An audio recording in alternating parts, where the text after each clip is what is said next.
பிரியமான தேவனுடைய பிள்ளைகளே, கர்த்தர் உங்கள் அனைவரையும் ஆசீர்வதிப்பாராக. இப்பொழுது நாம் எல்லாம் ஒரு மகிழ்ச்சியின் காலகட்டத்தில் இருக்கின்றோம், சந்தோஷத்தின் காலகட்டத்தில் இருக்கிறோம். நாம் இந்த மாதத்தை மிக மேன்மையாக கருதி நாம் இந்த மாதத்தில் எல்லா செயல்பாடுகளையும் செய்கிறோம். காரணம், நம்முடைய ஆண்டவராகிய இயேசு கிறிஸ்து பிறந்த மாதம். இந்த மாதத்திலே ஆண்டவர் நம்மை சுகத்தோடும் பலத்தோடும் ஜீவனோடு வைத்திருக்கிறார். அதற்காக நாம் கரத்தை கூப்பி ஆண்டவருக்கு நாம் ஸ்தோத்திரம் செலுத்துவோம். கர்த்தருக்கு நன்றி. நம்மை காட்டிலும் நல்ல மனிதர்கள், புகழ்பெற்ற மனிதர்கள், அரசியல்வாதிகள், ஐஸ்வர்யவான்கள், நீதிமான்கள், ஏன் பரிசுத்தவர்கள் அநேகர் இருக்கின்றனர். கர்த்தர் உங்களுக்கும் எனக்கும் ஜீவனை கொடுத்து சுகத்தோடு பலத்தோடு வைத்து 2025 வருஷத்தின் கிறிஸ்து பிறப்பின் நாளை நாம் மகிமையோடு கொண்டாடணும், மகிழ்ச்சியோடு கொண்டாடணும், ஆனந்த சத்தத்தோடு கொண்டாடணும். அவர் பாராட்டின பெரிய கிருபைக்காக நாம் ஆண்டவரை நன்றியோடு ஸ்தோத்திரிப்போம். இது கிறிஸ்து பிறந்த நாட்கள். இன்னும் 4 நாள் தான் கிறிஸ்துமஸ் வரப்போகுது. ஆகவே கிறிஸ்துவோடு கூட சம்பந்தப்பட்ட, பிறப்போடு கூட சம்பந்தப்பட்ட செய்தி நாம் தியானிப்பதால் நமக்கு ஆசீர்வாதமாகவும் நலமாகவும். இன்றைக்கு இயேசு கிறிஸ்துவனுடைய ஆரிஜின், அதாவது அவர் எங்கிருந்து இந்த உலகத்துக்கு வந்தார், இந்த செய்தியினுடைய முதல் கேள்வி, இயேசு கிறிஸ்து எங்கே இருந்து இந்த உலகத்துக்கு வந்தார்? பெத்லகேமில் பிறந்தார் மனுஷனாக. அவருடைய ஆரிஜின் எது என்று சொல்லிதான் இன்றைக்கு நாம் படிக்க போகிறோம். ஆண்டவர் இயேசு கிறிஸ்து எங்கிருந்து வந்தார் என்பதை குறித்து மிக தெளிவாக, அழகாக இயேசுக்கு அன்பான சீஷர் யோவான் தன்னுடைய நிருபத்திலே அவர் பல இடங்களில் இயேசு எங்கிருந்து வந்தார் என்று சுட்டிக்காட்டி எழுதுகிறார். யோவான் எழுதின சுவிசேஷத்தினுடைய நோக்கமே இயேசு கிறிஸ்து தேவன், அவர் மனுஷ அவதாரத்தில் இந்த உலகத்துக்கு வந்தார் என்பதை வலியுறுத்தவும், அதை கன்ஃபார்ம் பண்ணவும், அதை இந்த உலகத்துக்கு அறிவிக்குமே இந்த யோவான் எழுதின சுவிசேஷம் எழுதப்பட்டது என்று நான் நம்புகிறேன். ஏனென்றால் யோவான் தன்னுடைய நிருபத்தை எழுத துவக்கும் பொழுதை சொல்வார், ஆதியிலே வார்த்தை இருந்தது.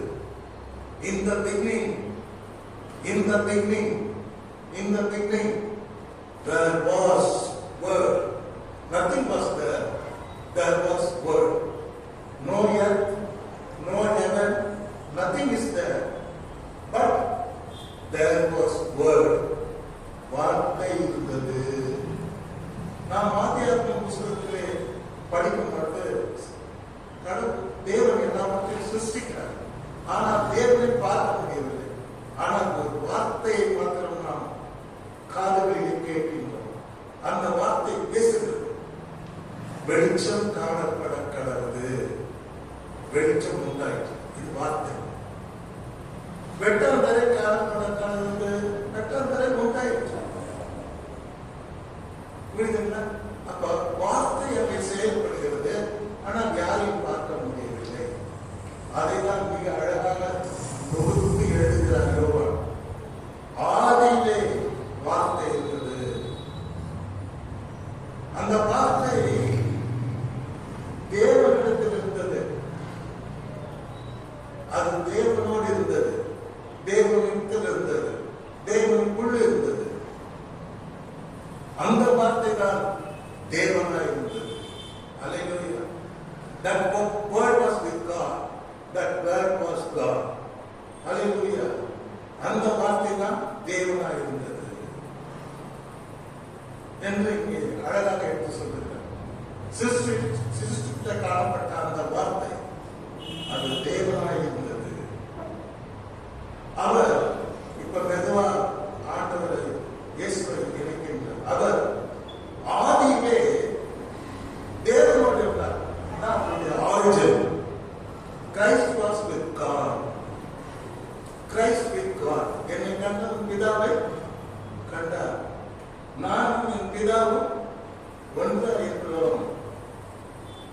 எல்லாரும் என்னோட தான் புரிஞ்சுக்கிட்டியா? நான் தான் தேவனுக்கான வழி என்று ஆண்டவர் அழகாக சொல்வார். அவர் ஆதியிலே தேவனோடு இருந்தார். இங்கே திருத்துவம் பேசப்படுகிறது. சகலமும் அவர் மூலமாய் உண்டாயிற்று. யார் மூலம்? வார்த்தை மூலமாய் சகலமும் உண்டாயிற்று. அல்லேலூயா. எல்லாம் சகலமும் அட்ட சராசரமும் சகலமும் அவர் மூலமாய் உண்டாயிற்று. கர்த்தருக்கு மகிமை உண்டானதாக. அவருக்குள் ஜீவன் இருந்தது. There was God. பட் அந்த வார்த்தைக்கு என்னாக்கு ஜீவன் இருக்குது. ஜீவன், லைஃப். சொன்னாலே உயிர் வரும், சொன்னாலே உயிர் தேடும், அப்படியே உயிர் ஜீவன் வரும். அந்த வார்த்தை இங்க என்ன ஆகுது? அவருக்குள் ஜீவன் இருக்குது. அந்த வார்த்தை, அந்த ஜீவன் மனுஷனுக்கு ஒளியா இருக்குது. வார்த்தை அது ஜீவன் ஆகுது. அந்த ஜீவனுக்குள்ள என்ன இருக்குது? ஒளி. அந்த ஒளி அழகா சொல்றார். அந்த ஒளி எந்த மனுஷனையும் பிரகாசிக்கிற ஒளியா இருந்தது. அல்லேலூயா. You may be in darkness. Your problem is darkness. Your pain is darkness. Your sin is darkness. எந்த இருளுக்குள்ள நீ இன்னைக்கு இருந்தாலும் உன்னை பிரகாசிக்கிற அந்த மெய்யான ஒளியாக அந்த ஒளி இருக்கிறது. அந்த வார்த்தைக்குள்ளே ஜீவன் இருந்தது. அந்த ஜீவன் மனுஷனுக்கு ஒளியாயிருக்கிறது. அல்லேலூயா. அந்த ஒளி எந்த மனுஷனையும் பிரகாசிக்கிற ஒளியாயிருக்கிறது. அப்புறம் நாம தொடர்ந்து படிக்கும் போது உலகத்தை எந்த மனுஷனையும் பிரகாசிக்கிற ஒளியே அந்த மெய்யான ஒளி. True light. பொய்யான ஒளி, இதெல்லாம் பொய்யான ஒளி. ஆனால் என்னென்னைக்கும் நிலைச்சிருக்கிற மெய்யான ஒளி அருளாளர் இயேசு கிறிஸ்து. இந்த வார்த்தை இருக்கிறாங்க. நாமுடைய ஆண்டவர் இயேசு கிறிஸ்து மெய்யான ஒளி என்று சாட்சி கொடுத்தார். அவர் உலகத்தில் இருந்தார். He was in the world. அவர் உலகத்தில் இருந்தார். உலகம் அவர் மூலமாய் உண்டாயிற்று. ஆனால் உலகமா அவரை அறியவில்லை. என்ன மாதிரியே தரப்பாங்க. வார்த்தை மாம்சம் ஆயிற்று. அவருக்குள் ஜீவன் இருந்தது. அந்த ஜீவன் இப்போ ஒளியா உலகத்துக்கு வந்துருச்சு. உலகத்துல எந்த மனுஷனும் அது பிரகாசம் அது ரெடியா இருக்குது. ஆனால் அவர் உலகத்திலே இருந்தார். உலகம் அவர் மூலமே உண்டாயிற்று. ஆனால் உலகம் அவரை அறியவில்லை. That is the problem. இன்னைக்கு இந்தியா அவரை அறியவில்லை. 145 கோடி மக்களுக்காக அவர் ஒளியா இந்த உலகத்தில் வந்தார். இன்னைக்கு கோடி கோடி மக்கள் இன்னும் அவர் அறியல. உலகத்தில் இருந்தார், உலகத்தில் வாழ்ந்தார், உலகத்தில் மனுஷத்துக்காக ஜீவனை கொடுத்தார், ரத்தம் சிந்தினார், உயிர் தெரிந்தார், எல்லாருக்கும் தரிசனமானார். இன்றைக்கு அவருடைய வரலாறு சொல்லப்பட்டு கொண்டு வருகிறது. ஆனால் உலகமும் அவரை அறியப்பட்டார். துயரமாச்சு. உலகத்துல வந்துட்டாங்க, உலகத்துல இருந்தாங்க, உலகம் அவர் மூலமாக தான் உண்டாயிற்று. ஆனால் உலகம் அவரை அறியுது. அல்லேலூயா. பார்க்கிறாங்க. இன்னும் அறியாத மக்கள் எவ்வளவு பேர் இருக்காங்க, கோடி கோடி. அவர் சொந்தமானதிலே பார்த்தார். சொந்தம் சொன்ன பாருங்க, ஆபிரகாம், ஈசாக்கு, யாக்கோபு, தாவீது. அவர் சொந்தம் சந்ததி இருக்கு. அந்த சந்ததி மூலமாக சொந்தத்திலே வந்தார். அவருக்கு சொந்தமானவர்கள் அவரை ஏற்றுக்கொண்டார். சொந்தமும் ஏற்றுக்கல, உலகமும் ஏற்றுக்கல. அல்லேலூயா. ஆனா தேவன் மனுஷனா வந்துட்டார். அவர் கிருபையினாலும் சத்தியத்தினாலும் நிறைந்தவர் நமக்குள்ளே வாசம் பண்ணினார். சொந்தமா அவரை அறியவில்லை, உலகமா அவரை அறியவில்லை, உலகமா அவரை ஏற்றுக்கொள்ளவில்லை. He was in this world. உலகத்தில் இருந்தும் கூட அவரை ஏற்றுக்கொண்டார். அல்லேலூயா. கர்த்தருக்கு மகிமை உண்டாவதாக. கர்த்தருடைய பரிசுத்த நாமத்துக்கு மகிமை உண்டாவதாக. அவருடைய மகிமையை நாங்கள் பார்க்க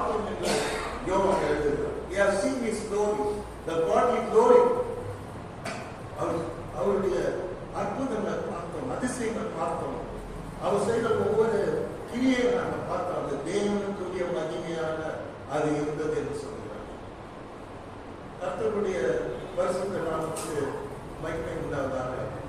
யோவான் வார்த்தையை அவர்தான் இன்றைக்கு மாற்றமாகி அவருக்குள்ள ஜீவன் இருந்து அந்த ஜீவன் மனுஷனுக்கு ஒளியாயிருந்து அந்த ஒளி மறுபடியும் கிருபையினால் சத்தியத்தில் நிறைந்தவராய் அது உலகத்தில் வந்தது. அவர்தான் இயேசு.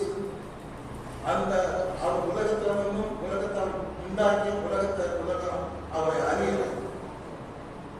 தேவனுடைய வார்த்தையை அவர் மனிதனாக வந்தபோது இயேசு என்று அழைக்கப்படுகிறார்.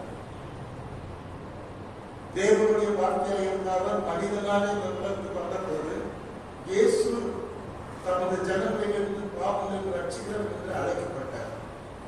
இயேசு கிறிஸ்து தேவன் என்பதற்கு நாம் இப்பொழுது படித்த வசனங்கள்லாம் ஒரு சாட்சியாக இருக்கிறது. தேவனுடைய வார்த்தையாக தேவனாக இருந்தவர் இயேசு என்ற பெயர் மனிதனாக மனிதனுக்குள்ளே வாழ்ந்தார். ஆனால் உலகமும் அவரை அறியவில்லை, ஏற்றுக்கொள்ளவில்லை. கர்த்தருடைய பரிசுத்த நாமத்துக்கு மகிமை உண்டாவதாக. அவருடைய ஆர்ஜன் என்னன்னு சொல்லிட்டு நாம பார்க்க மாட்டோம். தேவன் இடத்துக்கு வந்தவர் என்று நாம் பார்க்கிறோம். கர்த்தர் ஸ்தோத்திரம். யோவான் எழுதின சுவிசேஷம் 3ஆம் அதிகாரம் 31வது வசனத்திலே நாம் படிக்கும் பொழுது யோவான் ஸ்நானகன் ஆண்டவர் இயேசு கிறிஸ்துவை குறித்து சாட்சி கொடுக்கிறார். உன்னதத்திலிருந்து வருகிறவர் ஆண்டவரை பார்த்து சாட்சி கொடுக்கிறார். இந்த ஆண்டவர் இயேசு கிறிஸ்து யார்? நிறைய சாட்சி கொடுத்தார். உலகத்தின் பாவத்தை சுமந்து தீர்க்கிற தேவாட்சி. அடுத்து சாட்சி கொடுத்தார். பரிசுத்தாவினால அம்பிகனாலும் அவர் தான் ஞானஸ்நானம் கொடுப்பார். வருகிறவர் நான் அல்ல, அதோ அவர் தான் சொன்னார். சொல்லி என்ன சொல்றார்? உன்னதத்திலிருந்து வருகிறவர் எல்லாரிலும் மேலானவர். இயேசு கிறிஸ்து எங்கிருந்து வந்தாரு? உன்னதத்திலிருந்து வந்தார். He came from above. இந்த பூமியில இருந்து ஆண்டவர் வந்தார். அவர் உன்னதத்திலிருந்து வந்தார். இயேசு பிறந்த போது தேவதூதர்கள் பரலோகத்திற்கு வந்து கீழே வந்து பாட்டு பாடினார். அந்த பாட்டுல மெயினா சொன்ன வேர்டு என்னன்னா, உன்னதத்தில் இருக்கிற தேவனுக்கு மகிமையும் பூமியில சமாதானம் உண்டாக கடவுள். ஏன் உன்னதத்தை ரெஃபர் பண்றாங்க? உன்னதத்திலே தேவன் மகிமைப்படுவாராக அப்படின்னு சொல்றாங்க. ஏன்னா அவர் உன்னதத்தின் தேவன். உன்னதத்திலிருந்து வந்தவர், எல்லாரையும் மேலானவர். அவரை விட பெரியவன் இல்லை யார்? அவரை விட தேவன் இல்லை, அவரை விட வேற கடவுள் இல்லை. அவர் எல்லாரும் பெரியவர். பூமியிலிருந்து உண்டானவர், பூமியின் தன்மை உள்ளவனாக இருந்து பூமிக்கு அடுத்தவர்களை பேசுகிறார். பரலோகத்திலிருந்து வந்தவர் எல்லாரையும் மேலானவர். ஒரே வசனம் தான், 2 வார்த்தை சொல்லப்படுகிறது. உன்னதத்திலிருந்து வந்தவர் ஒண்ணு. 2வது இயேசு கிறிஸ்து பரலோகத்திலிருந்து வந்தவர். அல்லேலூயா, அல்லேலூயா. எங்கிருந்து வந்தார் இயேசு கிறிஸ்து? உன்னதத்திலிருந்து வந்தார். என்ன? 2வது பரலோகத்திலிருந்து வந்தவர் என்று பகிரங்கமாக ஒரு சர்ச்சுக்குள்ள இல்ல, வெளியே கோட்ல நின்று யோவான் ஸ்நானகன் இயேசு கிறிஸ்துவை காட்டி யூத ஜனங்கள் மத்தியில் அவர் சாட்சி கொடுக்கிறார். இவர் உன்னதத்திலிருந்து வந்தவர், ஆனால் எல்லாரிலும் மேலானவர். பரலோகத்திலிருந்து வந்தவர் எல்லாரிலும் மேலானவர். இந்த ஒரு ஸ்டைல் பார்க்கணும். உன்னதம் ஒரு வார்த்தை, பரலோகத்தின் ஒரு வார்த்தை, ஒரு வார்த்தை 2 முறை வருது. எல்லாரையும் மேலானவர், எல்லாரையும் மேலானவர். Christ is above all. அவர்களை யாரும் தெரியவில்லை. உன்னதத்திலிருந்து வந்தவர். ஒரு பழைய காலத்து பாட்டு, ஐ வாண்ட் டு சிங் ஒரு line.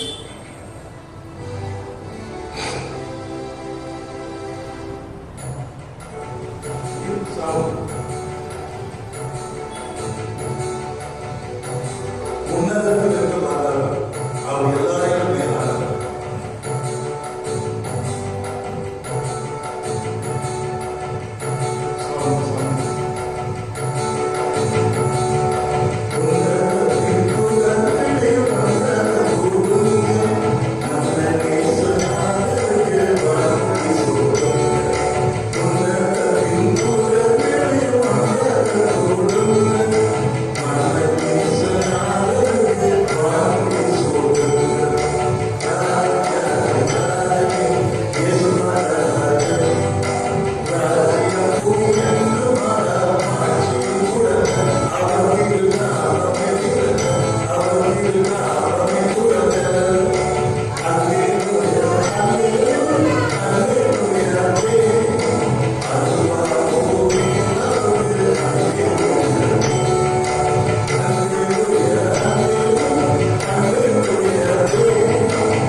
heavenly crown of gold. He is from heaven. He is from above. So we have to crown him on the வானத்தை சுற்றினார். ராஜாதி ராஜா என்ற தேசம் ராஜன் அவர் ராஜனுக்கு எந்த மதம் மாட்சி கொடுங்க அவர் திரு நாமமே விளங்குன்னு சொல்லி ரொம்ப அழகாக பாடியிருக்கார் அந்த பாடலாசிரியர். கேட்கும் போது எனக்கு ரொம்ப மகிழ்ச்சியாக இருக்கு. அது மாதிரி நாம லூக்கா எழுதின சுவிசேஷத்தை நாம படிக்கிறோம். என்ன ஒரு அருமையான ஒரு வசனத்தை நாம படிக்கிறோம். ஒரு லூக்கா 1:79 நம்முடைய கால்களை சமாதானத்தின் வழியிலே நடத்துவோம். அவ் இரக்கத்தினாலே உன்னதத்திலிருந்து தோன்றிய அருணோதயம் நம்மை சந்தித்திருக்கிறது. எங்கிருந்து தோன்றுச்சு அந்த அருணோதயம்? ஆண்டவருக்கு ஒரு பேர் என்ன தெரியுங்களா? அருணோதயம். நீதியின் சூரியன். அவர் சட்டையின் கீழே ஆரோக்கியம் உண்டு. நீதியின் சூரியன். இந்த சூரியன் எங்கிருந்து தோன்றுச்சா? உன்னதத்திலிருந்து தோன்றிய அருணோதயம் நம்மை சந்தித்திருக்கிறது. வானத்திலிருந்து தோன்ற அருணோதயம். பெத்லகேம்ல பிறந்தாலும், மாட்டு தொழுவத்தில் பிறந்தாலும், முன்னணியில பிறந்தாலும், நசரேத்தில் அவர் வளர்ந்தாலும், ஆனால் அவருடைய தோன்றின இடம் உன்னதம். உன்னதத்திலிருந்து தோன்றிய அருணோதயம் நம்மை சந்தித்திருக்கிறது. இயேசு கிறிஸ்து பிறந்த பிற்பாடு சொல்லுகிறார், உன்னதத்திலிருந்து தோன்றிய அருணோதயம் நம்ம எல்லாரையும் சந்திச்சிருக்கு. அந்த அருணோதயம் தான் நம்மள கூட சந்திச்சிருக்கு. அருமையானவர்களை, பிசாசுல ஆண்டவரை பார்த்து பயந்து என்ன சொல்லிச்சுங்க தெரியுமா? உன்னதமான தேவனே இயேசாமின்னு சொல்றார். இல்ல யோசேப்பு குமார்னு சொல்றார். இல்ல நசரேயனாகிய இயேசு சொல்றல. என்ன சொல்றது? உன்னதமான தேவனே ஏன் எங்க வந்தீங்க? நாங்க அரண்மனை குடியிருக்கிறோம். இங்க எங்க குடிய கெடுக்க வந்தீங்க. எங்களெல்லாம் தோத்து விட்டா நாங்க எங்க போவோம்? அதெல்லாம் கிடையாது, நீங்க போயிட்டோம்னு சொல்லிட்டார் ஆண்டவர். அப்போ அவங்க ஜெபப்படுறது ஆண்டவர் என்ன? நாங்க பண்ணி மேய்து இந்த பண்ணிக்குள்ள நாங்க எல்லாம் பூந்துருவோம். பர்மிஷன் கொடுங்க. ஏன் பர்மிஷன் கேட்குது ஆண்டவர் கிட்ட? மனிதர், தூதர், பேய் எல்லாரும் பேர். Hallelujah. Even devil will pray. யோப அவன் டைரக்டா போய் சோதிச்சிருக்கலாம். இல்லையே, கர்த்தர் தேவன் கிட்ட பர்மிஷன் கேட்கலாம். யோப ரொம்ப நம்புறான், கொஞ்சம் சோதிக்கலாம். பர்மிஷன் கொடுத்து பாய் அவர் தான் மனிதர், தூதர், பேய் எல்லாரும் பேர். அதனால அல்லேலூயா. கர்த்தருக்கு ஸ்தோத்திரம். பிசாசுகளெல்லாம் ஆண்டவரை பார்க்கும்போது நடுங்குச்சு. நடுங்கி அவருக்கு கூட பேசி, இந்த தேவனே எங்களை வேதனைப்படுத்தாதீங்க, இந்த தொட்டிலாதீங்க, ரொம்ப நாளா எங்க கிட்ட இருக்கு. அதெல்லாம் முடியாது. கோவை சொன்னதா போய் பண்ணி உள்ள புந்து அந்த பண்ணிங்கெல்லாம் கலாட்டா பண்ணி நான் ஏறக்குறைய ஆயிரக்கணக்கான பண்ணியில் எடுத்துட்டு கடல்ல போய் வச்சுக்கணும். கோவத்தை தேவியம் சொல்ல மாட்டேங்கிறான். இப்ப அதெல்லாம் நமக்கு தேவையில்லை. அந்த பேய்ல என்ன அறிக்கப்பட்டு ஏசாமி பார்க்க போகுது. உடனே பார்த்தான், உன்னதமான தேவன், the God who came from heaven, who came from above. ஒரு பூமியில வந்து இல்லை, எங்களுக்கு தெரியும் பிசாசு, ஆனா மனுஷனுக்கு தான் முன்ன தெரியல. ஏன் ஈவன் கிறிஸ்டியனுக்கு முன்ன தெரியாத உன்னதத்திலிருந்து அவர் வந்தவர்கள் தெரியாத. அல்லேலூயா. சோ பிசாசுகளும் அந்த உன்னதத்திலிருந்து வந்தவர் என்ற அறிக்கை விட்டார். அது உங்களுக்கு நல்லா தெரிஞ்சு போச்சு. இப்போ இந்த வசனத்தை மீண்டும் வாசிக்க பொழுது, உன்னதத்திலிருந்து வந்தவர் எல்லாரிலும் மேலானவர். இவர் பூமிக்குரியவர் அல்ல, பரலோகத்திற்கு வந்தவர் எல்லாரிலும். ஒரே வசனம், அந்த வசனத்தை கவனிக்கணும். எல்லாரிலும் மேலானவர். இயேசுக்கு சமமானவன் எவனும் கிடையாது. அவருக்கு சமமா யாரையும் நம்ம ஈக்குவல் பற்றி பார்க்க முடியாது. புத்தரையோ, காந்தியோ, மகாவீரரையோ யாரையும் நீ கம்பேர் பண்ண முடியாது. Is incomparable. Is unique God. Is incomparable God. You cannot compare Jesus with anybody else. அவர் உலகத்தின் ஒளி, அவர் சிருஷ்டிகர்த்தர், சகலமும் அவர் மூலமாக உண்டாயிற்று. Then how can you compare with somebody else? என்னையெல்லாம் வேற தேவனுக்கு உண்டாயிருக்காங்க. I am God. I am God who created the whole universe.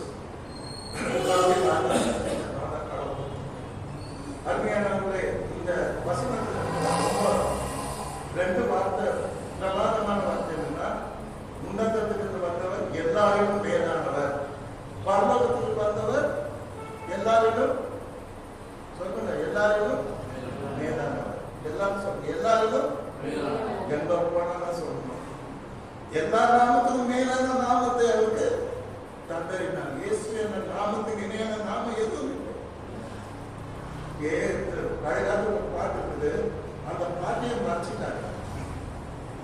இயேசு நாமம் ஒன்றை நம்புவி பூலோகத்தாரே, இயேசு நாமம் ஒன்றை நம்புவி, இயேசு நாமம் ஒன்றை நம்பும், ரட்சணியத்து இதுவே சம்பம், பேசும் வேறு வார்த்தை எல்லாம் பேயின் பம்பும் தொங்குமாறும், இயேசு நாமம் ஒன்றை நம்புவி பூலோகத்தாரே, இயேசு நாமம் ஒன்றை நம்புவி. அதெல்லாம் பாருங்க, சின்ன பையனா இருக்கும்போது என்னவா அழகா பாடுவாங்க. என்ன பண்ணிட்டாங்க, உலகத்தில் பைக்கு ஸ்டான்சர் பார்த்துட்டாங்க. பேசும் வேலை வார்த்தை எல்லாம் பேயின் பக்கம் துன்புமா, இயேசு நாமம் ஒன்றதான் நம்பணும். அந்த பாடலாசிரியர் தைரியமா எழுதுகிறார். கேட்டீங்களா? இப்போ என்ன பண்ணிட்டாங்க, இந்த ஸ்டான்ஸாக எடுத்துட்டாரு. ஆனா இன்னைக்கும் பிராக்டிஸ் பாட்டு பேசும் வேறு வார்த்தை எல்லாம் பேயின் நம்பும் துன்புமாகும், இயேசு நாமம் ஒன்றை நம்புவி பூலோகத்தாரே, இயேசு நாமம் ஒன்றை நம்புவி. சின்னத்துல பிரார்த்தனை மனசுல அப்படியே கிடைச்சு கேட்டீங்களா?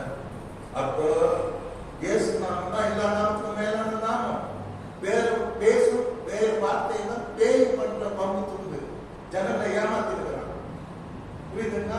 அவன் ஒரே ஒரு ஆசை, அதான் கடவுள் ஜனங்களை ஏமாத்தணும்னு ஆசை. இன்னும் ஏமாத்திருக்கிறான் கோடி கோடி கணக்கான மக்கள். ஆனால் ஆட்கள் வரும்போது அவன் சிறை பிடிக்கப்படுவான், நரகத்திலே தள்ளப்பட்டான். God will punish him for all his evil deeds. அவன் செய்த எல்லாத்தையும் அவனை தட்டினான், நம்ப தட்டினான். அந்த மன்னித்து பரவலாக ஓகே. இந்த வசனத்திலே நான் பார்க்கிற வார்த்தை, அவர் உன்னத்திலிருந்து வந்த தேவன், எல்லாரிலும் மேலானவர், பரலோகத்திலிருந்து வந்த தேவன், எல்லாரிலும் மேலானவர். இந்த பாட்டு எத்தனையோ முறை ஆர்வம் பாடியிருக்காரு, எல்லாரிலும் மேலானவர்னு. நீங்களும் கேட்டுருக்கீங்க, ஆனா மறந்துட்டு இருக்கீங்க. கொஞ்சம் ஞாபகம் சக்தி கம்மி, மறந்துட்டு இருக்கீங்க. அதனால இப்ப என்ன, இயேசு உன்னதத்துக்கு வந்த இயேசு எல்லாரையும் மேலானவர் சொல்றார். எல்லாரையும் பரலோகத்தில் வந்த ஆண்டவர் இயேசு எல்லாரையும், ரெண்டு தடவை ஒரே வருஷம், ரெண்டு தடவை எல்லாரையும் மேலானவர். எல்லாரையும் எங்க போனாலும் நினைச்சிடும், என் ஆண்டவர் விட மேலானவர், அவர் பார்த்து வருதுன்னு சொல்றோம். முடியாது இருக்கலாம். ஒரு சுப்ரீம் கோர்ட் ஜட்ஜா இருந்த சரி, அவர் சர்வலோக நியாயாதிபதி, முன்ன விட இந்த கத்தர் மேலானவர், இன்னும் கத்தர் பார்த்து அப்படின்னு தைரியம். அல்லேலூயா. ஓகே.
என்ன சொல்ற பாட்டு? வானம் பூமி யாவற்றிலும் இயேசு மேல நீங்க சொல்லணும். நான் கேட்டு கேட்பேன். வானம் பூமி யாவற்றிலும் இயேசு நல்லா கேட்டிருக்கீங்க. Very good. மனித தூதர் பேய்தான அவரும் ஏன் சொல்றீங்க? பெருமையா சொல்லணும். மனித தூதர் பேய்னா அவரும் விழுவாருன்னா என்ன சொல்லணும்? மனித தூதர் பேய்தானம் அவர் முன் இன்னும் கொஞ்சம் சத்தமா சொல்லணும். மனித தூதர் பேய்தானம் அவர் முன் அப்படியே நிக்க முடியாது. டபுள் விழுந்துரும். தெரியுமா? It cannot stand in front of God. He is a defeated enemy. கர்த்தர் சிலுவையில் அது தலையை நசுக்கிட்டார். சாத்தானுடைய தலையை நசுக்கிட்டார். சர்வத்தின் தலையை அவர் பாடுபட்ட ரத்த சிந்தி அவர் தலையை நசுக்கிட்டார். மனித தூதர் பேய் எல்லாருக்கும் பாஸ் கடவுள் தேவன் தான். அல்லேலூயா. சாத்தாவுக்கு முன்னாடி நிற்காது, பயப்படும். நீங்க அதனால மத்தேயு, மார்க்கு, லூக்கா, யோவான் இதெல்லாம் படிச்சு பாருங்க. சாத்தாவை பார்த்தாலே அது செவுட்டு பிசாசா இருக்கட்டும், ஊம பிசாசா இருக்கட்டும், தண்ணீர் தள்ளி விடுற பிசாசா இருக்கட்டும், அப்புறம் பூனை நோய் கொடுக்குற பிசாசா இருக்கட்டும், எல்லாத்தையும் அப்படி வரை விட்டார். அல்லேலூயா. கேட்டேன் நான் பிசாசு பாடினா உங்ககிட்ட கத்தரத்தை கட்டி எடுப்பார். அல்லேலூயா. அல்லேலூயா. அல்லேலூயா. கத்தர் எல்லாவற்றையும் ஜெயித்தார். பாவமாக ஜெயித்தார். சாத்தானை ஜெயித்தார். அவன் தலையை நசுக்கினார். ரத்த சிந்தி என் தேவனை ஏன் என்னை கைவிட்டு அவன் கதவும் போது பிசாசின் தலை நசுக்கப்பட்டது. ஆதில பாம்பு வேஷம் போட்டு வந்த ஆதாம வந்தித்தாங்க. சர்வத்தின் தலை நசுக்கப்பட்டது. கத்தர் ஜெயித்தார். சாத்தானை ஜெயித்தார். அல்லேலூயா. இந்த பாட்டு பாடணும். சாத்தானின் அதிகாரம் என்னை உரிந்து சிலுவை அறிந்து ஞாபகம் வருகிறார். காதலை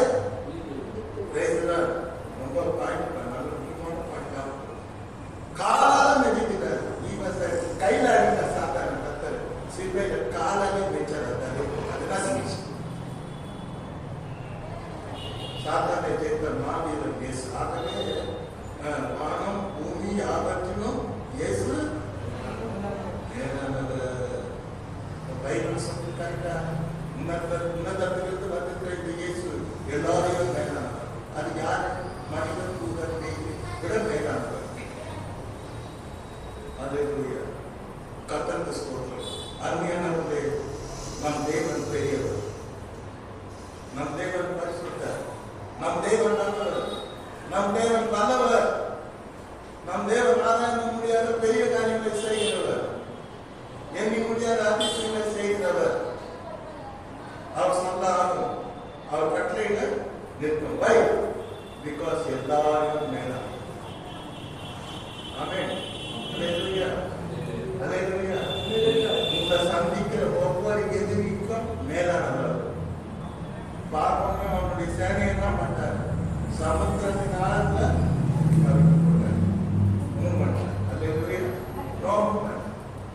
யுத்தம் என்னுடையது கர்த்தர் சொல்றார். சரி, அடுத்த வசனத்தில் நம்ம போலாம். யோவான் 6:38. இப்ப ஆண்டவர் பேசுறார். என் சித்தத்தின்படி அல்ல, என்னை அனுப்பினவருடைய சித்தத்தின்படி செய்யவே நான் வானத்திலிருந்து இறங்கி வந்தேன். கேட்டீங்களா? ஆண்டவர் உலகத்திலே வாழ்ந்த நாட்களிலே அவர் ஜனங்களோடு பேசினார். ஜனங்களோட பேசினார். பேசும்போது என்ன சொல்றாரு? என் சித்தத்தின்படி அல்ல, என்னை அனுப்பினவருடைய சித்தத்தின்படி செய்யவே நான் அவருடைய ஆட்சி நான் வானத்திலிருந்து இறங்கி பூமிக்கு வந்தேன். பெத்லகேமுக்கு வந்தேன். அல்லேலூயா. என்ன ஒரு பயன்! அவரே சொல்றாரு, என்ன உங்களை மாதிரி என்ன நினைச்சுக்காதீங்க, நான் தேவனுடைய பிதாவின் சித்தத்தை செய்ய நான் வானத்திலிருந்து இறங்கி வந்தேன். இன்னைக்கு வாட் இஸ் கிறிஸ்துமஸ்? கிறிஸ்துமஸ்னால நாம் ஆராதிக்கிற தேவன் ஆண்டவர் இயேசு கிறிஸ்து வானத்திலிருந்து இறங்கி வந்தார்.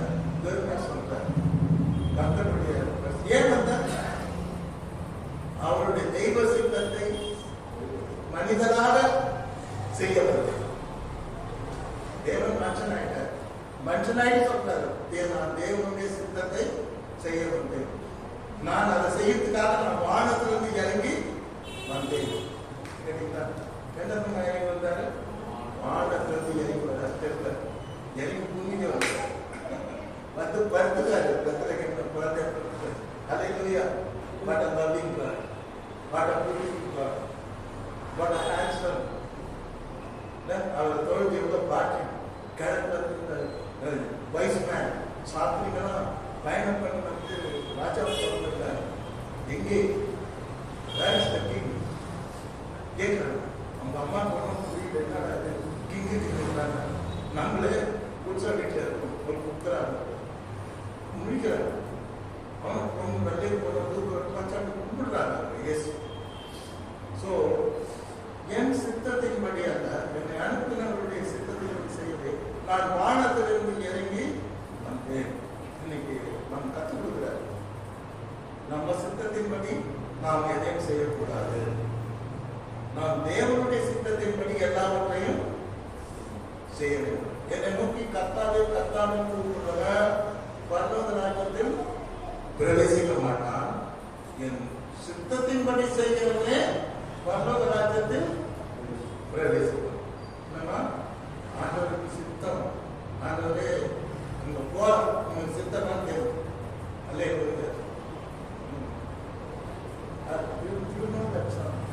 உன் சித்தம் நான் செய்வேன். உன் சித்தம் நான் செய்வேன்.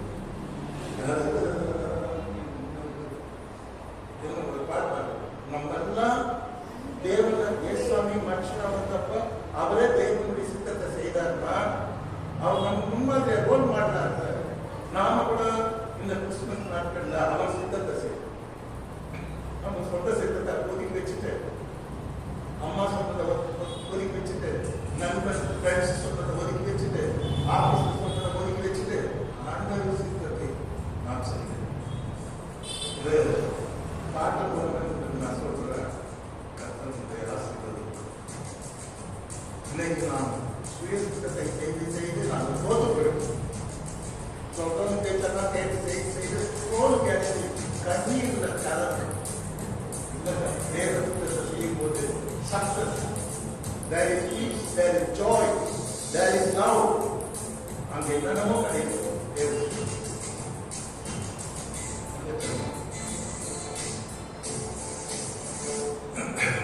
ஒரு பாட்டு ரொம்ப அழகா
நம்ம அவர்கள் சித்தத்தை செய்யும்.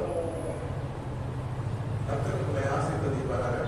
நான் மனுஷனாக வந்தது தேவனுடைய சித்தத்தின்படி செய்ய வந்தேன். நான் வானத்திலிருந்து இறங்கி வந்தேன். எப்படி அழகா சொல்றாரு. பிளைட்ல இருந்து இறங்குவான், அழகா இருக்கும் பார்க்க. ஏன்னா பிளைட்டுக்கு ஸ்டெப்ஸே இருக்காது, போனா அதை அட்டாச் பண்ணும். கேட்டீங்களா? அந்த கதவு மேல இருக்கும். இங்கே அந்த ஏர்போர்ட்லேருந்து தண்ணி வந்து ஃபிக்ஸ் பண்ணுவாங்க. அது இறங்கி வரும்போது பார்த்தா அவ்வளோ அழகாக இருக்கும். எப்படின்னா ரீசெண்டாக ரஷ்யா அதிபர் விளாடிமிர் புதின் வந்தார். நியூஸில் பார்த்தேன். அவர் இறங்கி பார்த்தா அழகாக இருக்கும். அழகான படிக்கட்டில் ஃபிக்ஸ் பண்ணி அவர் காரெல்லாம் வச்சு கீழே கார்பெட்லாம் போட்டு எல்லாம் திரும்ப இறங்கி மாணவர்கள் கூட அப்படிதான் வானத்தில் வந்து இறங்கி வந்தார். அல்லேலூயா. இஸ் ஆல்ரெடி அவர் வானம். அதை நான் ஒரு நாள் மறந்துவிட்டார். ஆண்டவர் இயேசு கிறிஸ்து யோவான் எழுதின சுவிசேஷம் 8ஆம் அதிகாரம் 23ஆம் வசனத்தை ஜனங்களோடு பேசுகிறார். அவர் அவர்களை நோக்கி, நீங்கள் தாழ்வில் இருந்து உண்டானவர்கள். மக்களை பார்த்து சொல்றார், நீங்களா என்ன உண்டானவங்க? தாழ்வில் இருந்து உண்டானவர்கள். நான் யார் தெரியுமா? உயரத்தில் இருந்து உண்டானவர்கள். அதை கிண்டல் பண்றார் ஜனங்கள். நீங்க ஆபிரகாம் சந்ததியா? மோசே தெரியுமா? நான் யார் தெரியுமா? நீங்களா உலகத்தில் இருந்து உண்டானவர்கள். தாழ்வில் இருந்து உண்டானவர்கள். நான் யார் தெரியுமா? கிங்கு. நான் வந்து வானத்திலிருந்து, நான் வந்து நீங்கள் இந்த உலகத்திற்கான, நான் இந்த உலகத்திற்கு உண்டானவன் அல்ல. நான் இந்த உலகத்துக்கு இந்த வந்தவன் அல்ல. நான் உயரத்திற்கு வந்தவன். நீங்கள்லாம் தாழ்வு வந்தவன். ஆண்டவர் வந்து அடிக்கடி அதை சொல்லிட்டாங்க. ஏன்னா அன்னைக்கு என்ன பிரச்சனைனா, அந்த யூத ஜனங்கள் ஒத்துக்கல. இவர்தான் கடவுள், இவர்தான் மனுஷ அவதாரம் கொண்ட தேவன் அப்படின்னு ஒத்துக்கல. எல்லாரும் என்ன சொன்னாங்க? இவர் தச்சனுடைய குமாரன் அல்லவா, மரியாதையின் மகன் அல்லவா, இவர் இந்த வீட்டில் நமக்கு தெரியாதா, இவர் எந்த காலேஜில் போய் படிச்சாரு, எந்த கலாசாலைக்கு போனாரு அப்படின்னு அவர்கிட்ட வந்து ஆர்வம் பண்ணாங்க. அப்பதான் ஆண்டவருக்கு ரொம்ப ஆண்டவே என்ன பண்றாங்கன்னா, அவங்களுக்கு எல்லாத்தையும் உணர்த்துவார். நீங்க யாருன்னு தெரியும். நான் ஆபிரகாமுக்கு முன்னாலே தெரியும். உங்களுக்கு அப்புறம் தான் ஆபிரகாம்னா யாருன்னு தெரியும். ஆபிரகாம் உண்டாக்கினவங்க காரணம். சோ அவர் அவர்களை நோக்கி, நீங்கள் தாழ்வில் இருந்து வந்தவர்கள் உண்டானவர்கள். நான் உயரத்தில் இருந்து உண்டானவன். மேல காட்டுற கை அங்க இருந்து உண்டானவன். இயேசு கிறிஸ்து வாதிச்சு மேல நம்ம ஆட்சி முடியாது. கேட்டீங்களா? சோ இங்க நாம ஆண்டவர் தன்னை உயரத்தில் உண்டானவர்கள் ஜனத்தை பார்த்து, நீங்கள் தாழ்வில் உண்டானவர்கள் உண்மையை பேசினார். அருமையானவர்களே, யோவான் எழுதின சுவிசேஷம் 8ஆம் அதிகாரம் 42ஆம் வசனத்திலே இயேசு அவர்களை நோக்கி, தேவன் உங்கள் பிதாவாய் இருந்தால் என்னிடத்தில் அன்பாய் இருப்பீர்கள். ஏனெனில் நான் தேவனிடத்திலிருந்து வந்திருக்கிறேன். நான் சுயமாய் வரவில்லை, அவரே என்னை அனுப்பினார். நான் I am from God. He has sent me. I was poor, I was with God. That same God has sent me to this world. அப்போ அழகா சொல்றார், இயேசு அவர்களுக்கு தேவன் உங்கள் பிதாவாய் இருந்தால் என்னிடத்தில் அன்பாய் இருப்பீர்கள். ஏனெனில் நான் தேவனிடத்திலிருந்து வந்திருக்கிறேன். பெத்லகேமிலிருந்து வந்தாலும் அவர் முந்தி அவருடைய ஆரோக்கியம் என்னன்னா, அவர் தேவனிடத்திலிருந்து வந்திருக்கிறார். அவர் சுயமாய் வரவில்லை, தேவன் அவரை அனுப்பினார் என்று பெருமையோடு ஆண்டவர் சொல்றார். அல்லேலூயா, அல்லேலூயா, அல்லேலூயா. கர்த்தர் உங்களை ஆசீர்வதிப்பாராக. அருமையானவர்களே, அப்போஸ்தலனாகிய பவுல் கொரிந்தியருக்கு நிருபத்தை எழுதுகிறார்.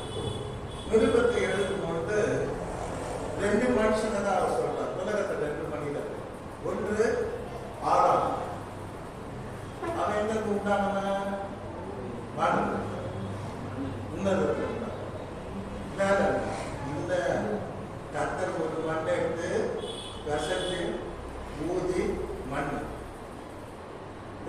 இது நான் தப்பா சொல்றேன். மனிதன் ஆரம்பமாவது பேங்க அதான் தப்பு. மனிதன் ஆரம்பமானது மண்ணுல இருந்து வயிற்று தெளிவாக சொல்றது. கடல் மண்ணில் இருந்து தான் நம்ம மண்ணான மனிதன். சங்கீதக்காரன் சொல்றது நம்மை கத்தர் மண்ணு நினைவு கூறுகிறார். நம்ம சொல்லுவோம் அவர் டாக்டர், அவரா, அவர் எம்எல்ஏ, அவர் மந்திரி, அவர் சிஎம், அவர் பிஎம்.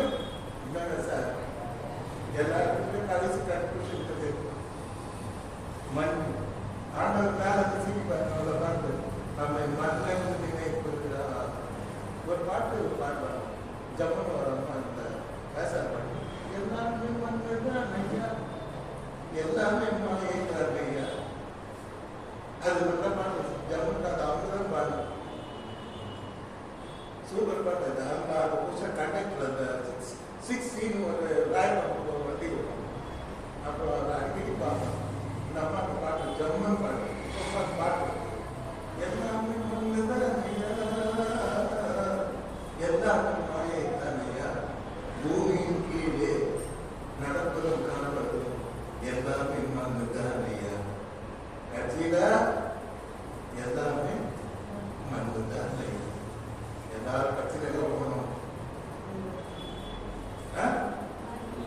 மண்ணு பதம் சிஎம் இவர் அந்த திருப்பதிக்கு தானே நடக்காது. போனால கொஞ்சம் பீச் ஆட்டங்கள் மாநில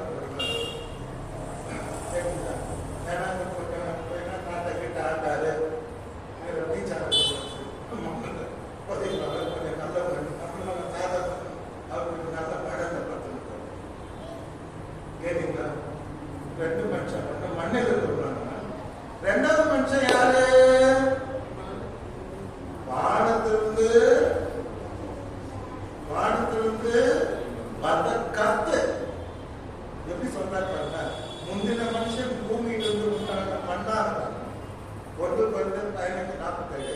2ஆம் மனுஷன் வானத்திலிருந்து வந்த கர்த்தர். ஹல்லேலூயா. What is Christmas? கிறிஸ்மஸ்னா வானத்திலிருந்து 2வது மனுஷன் வந்திருக்காரு. அவர்தான் கர்த்தர். அதான் கிறிஸ்மஸ். ஹல்லேலூயா. எவ்வளவு சந்தோஷம். நம்ம கர்த்தர் ஏதோ மனம் மேல உட்காந்து கர்த்தர் மத்த மேல உட்காந்து கர்த்தர் வானத்திலிருந்து அப்படியே 2வது மனுஷன் வந்தாரு. அந்த ஆதாம் மூலமா உலகத்துல பாவம் பிரவேசிச்சு, ஆனா 2வது மனுஷனா இருக்கிற அந்த வானத்திலிருந்து வந்த கர்த்தர் மூலமாக பாவம் மன்னிக்கப்படுகிறது. பாவி நீதிமானாக. அல்லேலூயா. பாவம் அழிக்கப்பட்டது. ஏதல் கர்த்தர் மூலமாக திறக்கப்படுகிறது. அல்லேலூயா. அதான் 2ஆம் மனுஷன் வானத்திலிருந்து இறங்கி வந்த கர்த்தர். அவர்தான் நம்முடைய கர்த்தராகிய இயேசு கிறிஸ்து. அல்லேலூயா. அல்லேலூயா. நம்ம கர்த்தர் தெரியுதுல்ல. நம்ம கர்த்தரை வானத்தில் இறங்கி வந்த கர்த்தர். அந்த நாள் தான் கிறிஸ்துமஸ் நாள். வானத்திலிருந்து இறங்கி கர்த்தர் அழகா ஒரு மாட்டுத்தோட்டத்தில் கத்திரிக்கின்ற கன்னிமணி வயசுல முன்னாடி நின்றபடியாக அழகா பறக்கிறார். That's what Christmas. அல்லேலூயா. அடிக்கடி நம்ம வானத்திலிருந்து இறங்கி வந்தா அப்படிங்கிற மறக்கவே கூடாது. பேச அல்லேலூயா. அதே மாதிரி யாருக்கும் அவரை ஒப்பிடக்கூடாது. ஒப்பற்றது மேலா எல்லாரையும் மேலாக. அதனால யாருக்கும் ஒப்பிடவே முடியாது. ஓகே.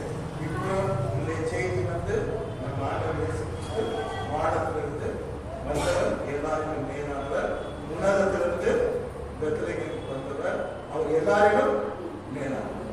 இப்போ நாங்களே ஒரு பாட்டு மெட்டை வச்சு பாட்டு லிரிக்ஸ் எழுதி ஒரு பாட்டு எழுதிக்கலாம். அது உங்களுக்கு பார்க்கணும். நீங்கள் கேட்கல. அப்பா கல்யாணம் பண்ண வெரி ஃபர்ஸ்ட் இயர் அவங்க லிட்ரேச்சரில் ரொம்ப கிளவர். தமிழ் லிட்ரேச்சர், இங்கிலீஷ்லேயும் சரி, தமிழை ரொம்ப புலமை வாங்கினாங்க. அவங்க லிரிக்ஸ்லாம் எழுத சொல்லுவாங்க. ரிலீஸ் ஆயிருந்தாங்க. அதுக்கு வசனம் எடுத்தாங்க. அழகான இசையை காமிச்சு கொடுத்தாங்க. அந்த பாட்டை பாட போகிறாங்க. நிறைய புக்ஸ் வாங்கி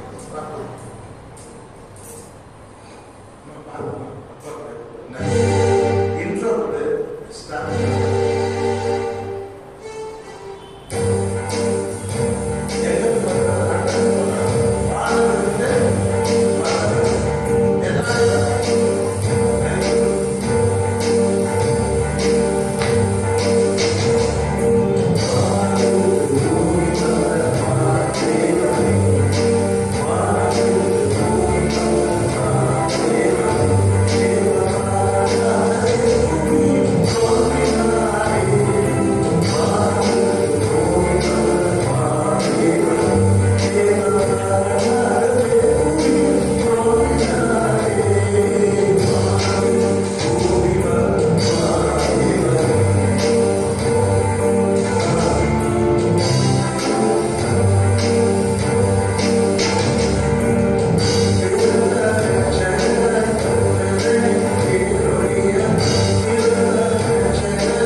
பிரான்ச் சர்ச்சு கொடுத்து கேரளா நூறுக்கணக்கான வீட்டுக்கு போவாங்க. அதை இதுதான் பார்க்கணும்.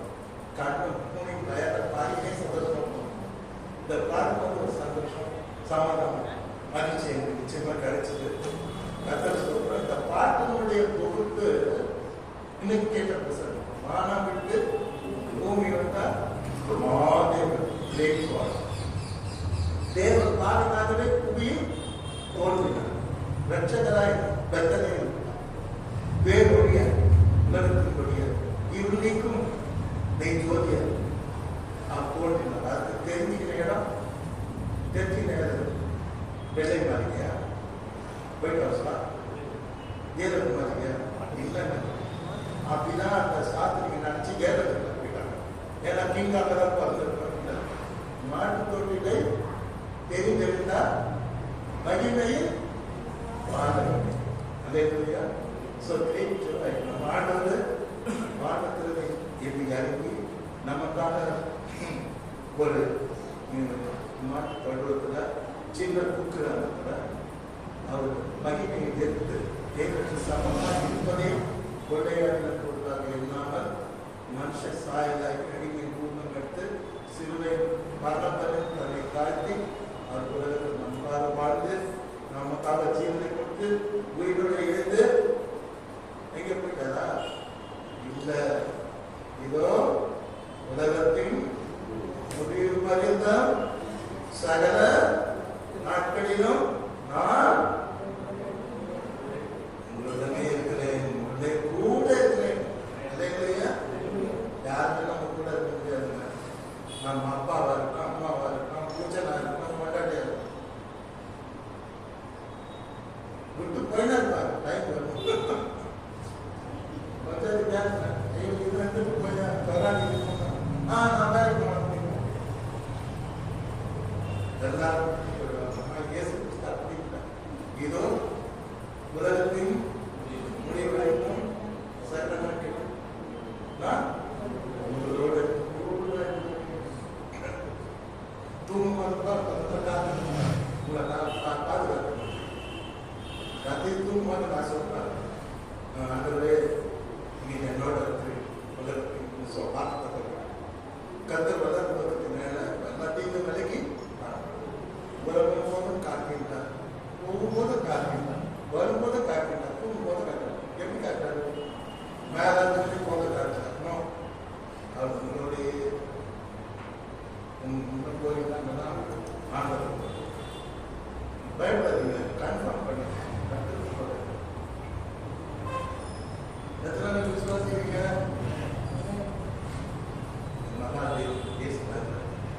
என்னோட பயம் எந்த பிரச்சனைங்க வரும் எல்லாத்துல இருந்து நம்ம தூக்கிடுவோம். அல்லேலூயா. பெரிய அலையெல்லாம் அந்த அலையில இருந்து தான் கத்தர் தூக்கிடுவோம். எனக்கு இன்னும் ஞாபகம் இருக்கு, எங்க அப்பா சின்ன குழந்தைங்களா இருக்கும்போது அடிஷியா வயசு போது மாமா டெமான்ஸ்ட்ரேஷன்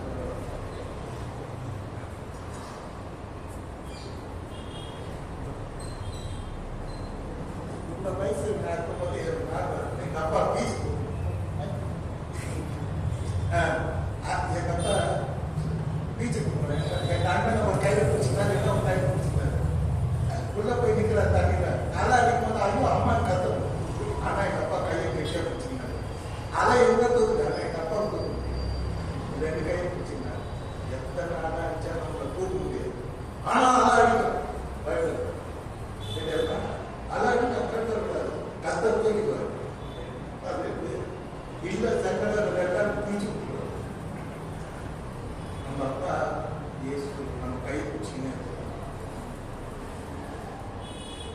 இதோ நான் உலகத்து முடிவு சகலனாக உங்களோட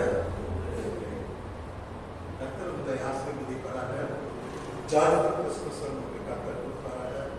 peaceful family life, joyful family, successful official. இந்த நாட்களில் கடவுள் கொடுப்பாரு. நம்முடைய கிறிஸ்துமஸ் ஆராதனை வியாழக்கிழமை காலை 8 மணிக்கு ஆரம்பமாகும். எல்லாரும் வந்து கத்தர்